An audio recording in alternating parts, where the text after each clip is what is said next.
मध्य प्रदेश कांग्रेस के आह्वान पर प्रदेश भर में शुक्रवार को किसान न्याय यात्रा निकाली। इंदौर में किसान न्याय यात्रा में प्रदेश कांग्रेस अध्यक्ष जीतू पटवारी, पूर्व मुख्यमंत्री दिग्विजय सिंह सहित बड़ी संख्या में कांग्रेस कार्यकर्ता शामिल हुए, जो रैली के रूप में कलेक्ट्रेट पहुंचे, जहां उन्होंने सोयाबीन, मक्का, धान सहित अन्य फसलों की दाम बढ़ाने की मांग को लेकर ज्ञापन सौंपा। पीसीसी चीफ जीतू पटवारी ने प्रदेश सरकार पर हमला करते हुए कहा कि किसान न्याय यात्रा से सरकार डरी हुई है, जिसके चलते किसानों और कार्यकर्ताओं को जगह जगह बैरिकेड्स लगाकर रोक दिया है। देखो कि इंदौर में नीचे करो, नीचे करो, बचा था, तो तुम्हारी आईडी भी डंपर, बैरिकेड, अजय भैया नीचे करो और सब नहीं लगे।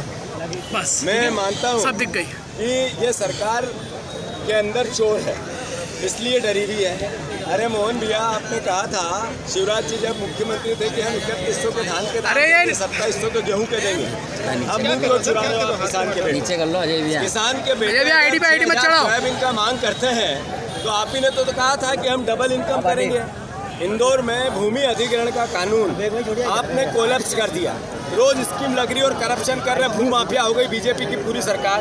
बीजेपी की आईडी में भूमाफिया हो गई, भूमाफिया हो गए बीजेपी की नगर निगम और इसके नेता सब में लगे हैं। इस पर मोहन क्यों है मोहन जी?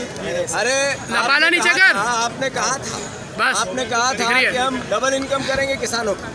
ये किसानों के बच्चों को आप कलेक्टर ऑफिस तक नहीं आने देते हो, ये है डबल इनकम। मैं मानता हूँ सरकार डरी हुई है, अलोकतांत्रिक है। आज पूरे मध्य प्रदेश में जिस तरीके से किसानों ने हल्ला बोला है, इस सरकार को एहसास हो गया होगा कि अगर आप किसानों के 3000 रुपया कुंटल के भाव नहीं दोगे, 6000 के नहीं दोगे, आप 2700 गेहूँ के नहीं दोगे, तो अगली बार किसान के बेटे मंडियाँ बंद कराएंगे। फिर उसके बाद लाखों की तादाद में विधानसभा के अंदर घुसेंगे। मोहन भैया जागो, आपके खिलाफ षड्यंत्र हो रहा है और आप ही की पार्टी के नेता कर रहे हैं। मैं अनुरोध करना चाहता हूं कि जितनी जल्दी हो किसान के बेटों की सुन लो। आपको सद्बुद्धि आए, भगवान ईश्वर आप किसान की बेटों की सुनो। आप 5 साल मुख्यमंत्री रहो, हम आपको नहीं रोकेंगे, ना आपको अड़ंगे देंगे, केवल विपक्ष की भूमिका निभाएंगे। पर आपकी सरकार के अंदर बैठे विभीषणों से बचो और किसानों के हितों में निर्णय लो। मोहन भैया धन्यवाद।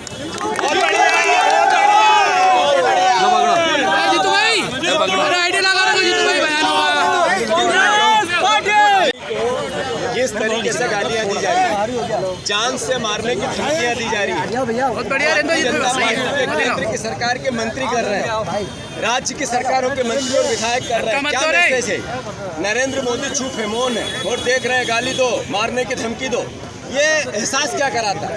एहसास ये कराता है कि राहुल गांधी जी से डरते हैं नरेंद्र मोदी, नफरत करते हैं उनसे, इसलिए वो किसान के बेटों की बात करते हैं, गरीब की बात करते हैं, युवाओं की नौकरी की बात करते हैं, आरक्षण की बात करते हैं, संविधान बचाने की बात करते हैं। राहुल गांधी इस देश के मर्म को जीते हैं, गरीबों के लिए अपने आप को झोंक दिया। प्रेम प्यार मोहब्बत के लिए कश्मीर, कन्याकुमारी से कश्मीर तक पैदल चल लिए, इसलिए नफरत करते हैं। इसलिए नफरत करते हैं कि उनके पिता ने शहादत दे दी इस देश के लिए, शहीद हो गए। उनकी दादी ने गोलियों से छन्नी करा ली अपने आप को। नरेंद्र मोदी क्यों नफरत करते हैं राहुल गांधी जी से? इसकी कांग्रेस पार्टी कड़ी निंदा करती है।